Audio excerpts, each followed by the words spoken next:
Thinking about transitioning, obviously I'm referring to moving between different parts of your song. For example, going from the verse to the chorus, also called transitions, and these are transitional effects. These can really separate the beginners from the pros. So, how can we make our transitions exciting? Here are a few things to try. I'm going to start by showing you some basic, easy to implement ideas, and then we're going to work up through some more impressive, more unique, more interesting sounding ideas that will give you your signature sound. And for those that stay into the end, or those that just skip there will be a nice bonus waiting for you. It's a free sample pack of transitional effects. So let's take a look at some. The classic white noise sweep. You'll have heard it in so many tunes over the years, particularly if you're into the EDM genres, dance music, house, techno, whatever, and it's super easy to make. So we just need a noise generator basically. So I'm going to open up Alchemy. Any synth that has a noise generator will do. I'm going to reset it, initialize the preset. So we're going to go over to A, the source here, and we're going to turn off the oscillator for the virtual analog and turn on the noise. And what we want to do is have it rev up in volume. So we've got white noise, but we want it to gradually increase. And by default, there's already an envelope on the master volume. So all we need to do is just change how it works. So we want it to build up. So let's have a long attack. Let's just do 2 bars for now. So that's 2 bars there. And let's have everything cut off dead as soon as we let go of the control. So let's hit play.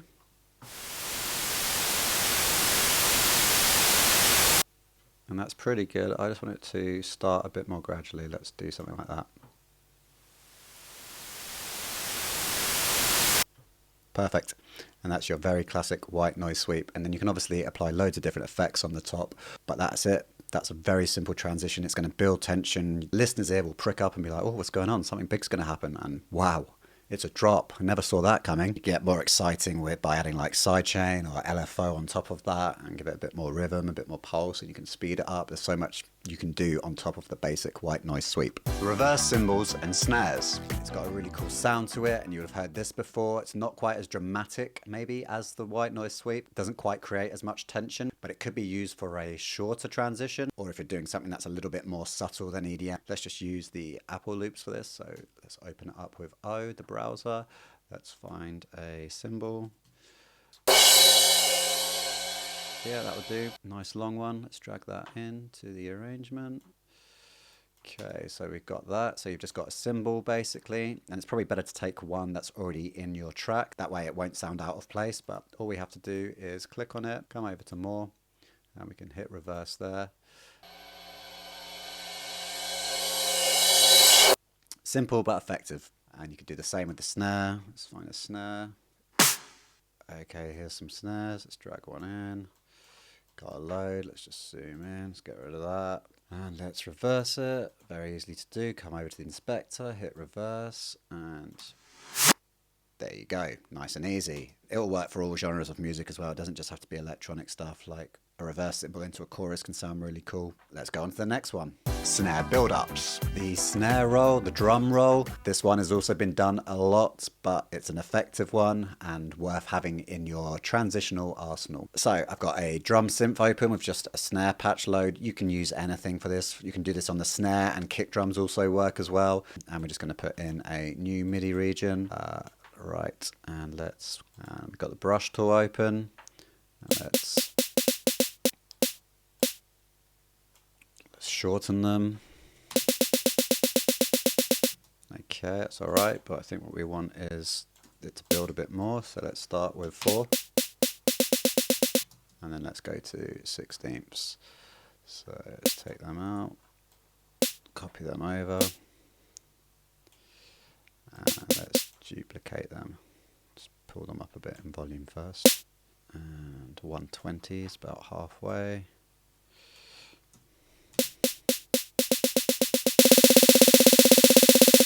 And drop. I've just joined them together, and if you want to make it a bit more, if you want to sort the velocities out, quickest way to do that is select it all, go functions, go MIDI transform, and go crescendo, and go select and operate. And let's turn it up a bit. There we go.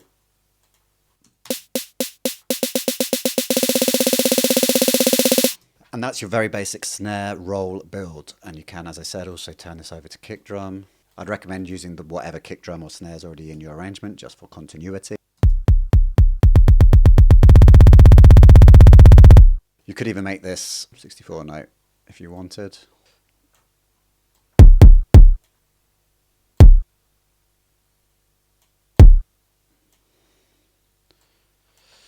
Give that a go. And that's your very classic DJ kind of sound. Right, let's do something a bit more interesting. Pitches and sweep effects. Now we can start to get a bit more creative with these. Let's load up Alchemy again. We've got our old white noise patch, but let's turn off the noise and let's go back to the saw. Now you've got just a very simple pitch kind of riser, but you could do this with any waveform you wanted. That's very simple. What's cool if you start automating some other parameters with it. So let's say, I don't know, the symmetry, let's add modulation, let's just go crazy. I have no idea how this is going to sound, so let's do that, and let's detune it as well. This could be interesting. Okay, getting a bit more interesting slowly. Let's add another one.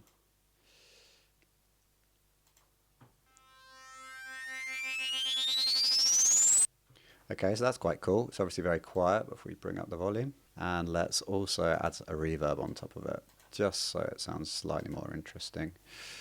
Let's go convolution. Cool, and you're starting to, and by the time you add some effects to that, maybe bring the volume up a little bit more, and you add a few more. And this is more of kind of a picture, but we can augment this even more. We could start the course down here and we could have it going up over time so that the pitch rises. Let's do that. And that's more of your kind of pitching, sweep, uplifter. I might also add some drive to this, let's say. Just because. Let's go some tube, some excitement. And with a bit of tweaking on that envelope there, you've got a pretty cool effect. And it was super easy to make. It literally took me like a minute. So you can get really creative with this. Don't underestimate the drum fill. Very simple drum fills can really add a huge difference to your track that will make them sound more professional, because any real drummer will do some drum fills every 8-16 bars. It's in our nature. As my first instrument is drumming, believe me, we love to play drum fills. So what can you do? Well, very easy ones. I've just got a basic Logic drum kit loaded up. Just create a MIDI region. If in doubt, just use a snare, right? And just do this.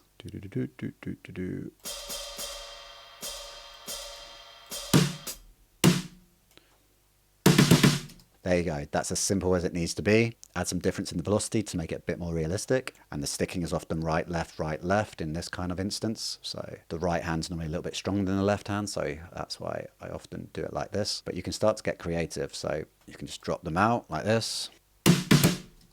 Or you can add a few more in. It can be anything. It can be so simple. It doesn't need to be anything crazy. You can add a kick drum as well to augment each beat. Chuck in another one there. Get creative, there's no rules. And then you might think, oh, that's cool, but maybe what if it ended on the tops?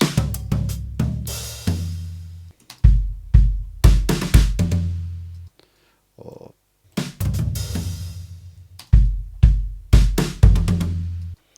can literally be anything you want. And these are great just before the transition between, say, a verse and a chorus. You'll often hear a drummer wind up for a big fill, particularly in rock, before like a chorus. Or don't underestimate the power of going around the kit. So let's start on the snare, then let's go to high tom, mid tom, and low tom. Low tom, floor tom, whichever. And then you're normally going to have a crash on the start of that next beat.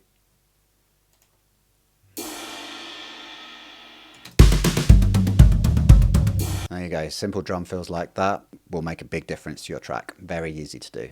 cut everything. So the next thing is cutting everything out before the drop. So I've got a work in progress here, and just before the drop, I'm going to cut pretty much everything out except for maybe one sound that just bridges the gap. But here, have a listen.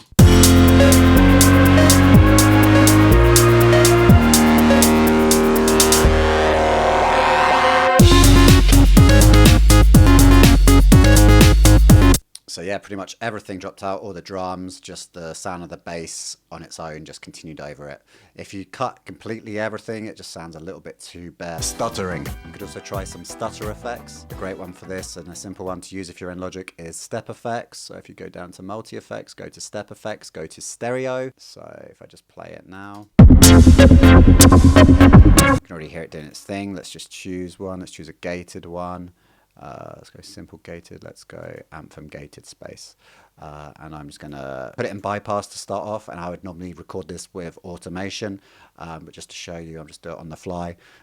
So if I hit space, I'm going to bypass it just before the drop and then bring it back in, so you can kind of hear the effect it would have. So let's go.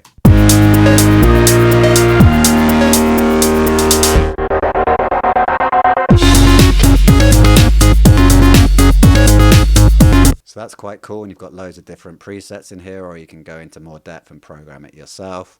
But yeah, you can get a very cool stutter effect. There's also a lot of other third-party step effects, plugins you can use. I think Isotope have one. Yeah, Isotope have Stutter Edit too, and then there's loads others. And on to the next one, the vinyl stop. Similar to cutting out everything before the drop, you can also get creative with some of the DJ effects in Logic. So if we add on to the stereo output over here, if we add on the remix effects, you can get that sound of the vinyl kind of slowing down, which can be quite cool. So I'm gonna give it a go here. So if we play it.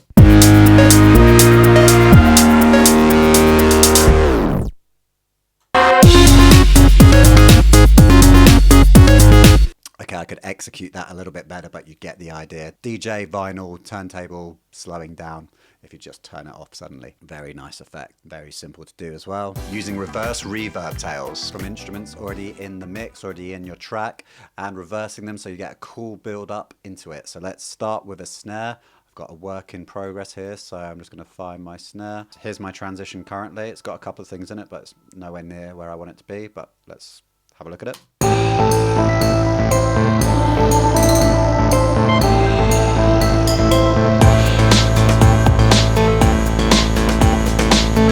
I've got some snares there.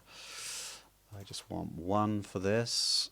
So there's already a fair bit of reverb, but let's just go a bit crazy on it. I'm going to turn the dry down. Let's turn the wet up. We can go larger. Let's go large space. Let's go for a hall, Botter church. Lovely. That's a really nice impulse response, that one. I've got that, and what I want to do now is make sure that my dry is turned down. Bounce that again in place. And I'll label these better, but so there it is. There is the snare. And now what I want to do is simply reverse that tail. And I can do that by coming over here. More reverse. Okay, and let's pull that back somewhere about there. And let's have a listen. That sounds pretty cool. And let's hear it in the context of the track.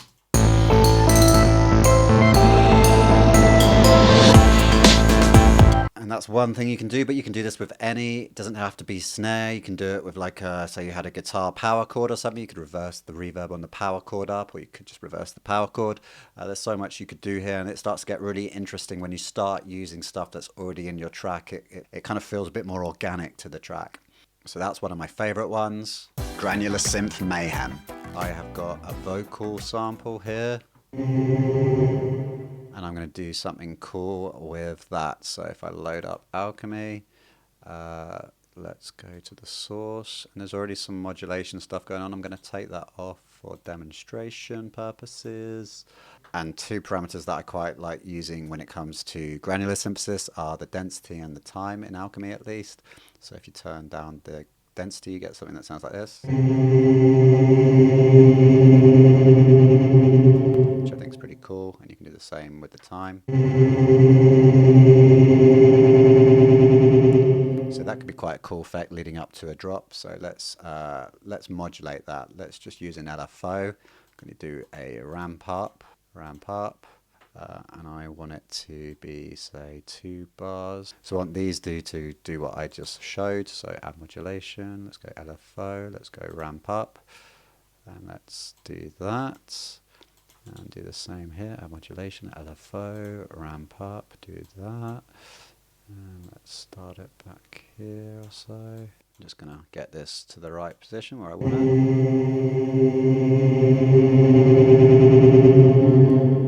So something like that. It's not bang on, and you take a little while to tweak this around, but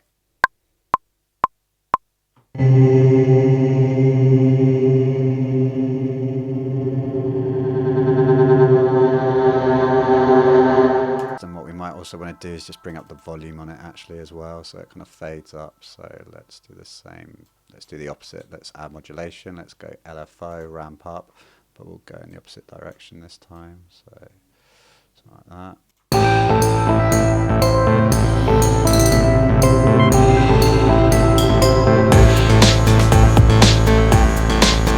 So that needs a little bit of work just to finesse it, but you get the idea. It can be really cool to use granular synthesis to kind of do cool, interesting granular effects. So that should have given you some ideas for improving your tracks, supercharging your transitions, and improving your productions overall. Thank you for watching and staying to the end. And because you stayed until the end, here is a free sample pack of just transitional effects created by myself. If you head to ammusic.co.uk/sample packs, or go to this link, you can find the free sample pack. Hope you enjoy it. And don't forget to like and subscribe for more music production tips and tricks. See you later.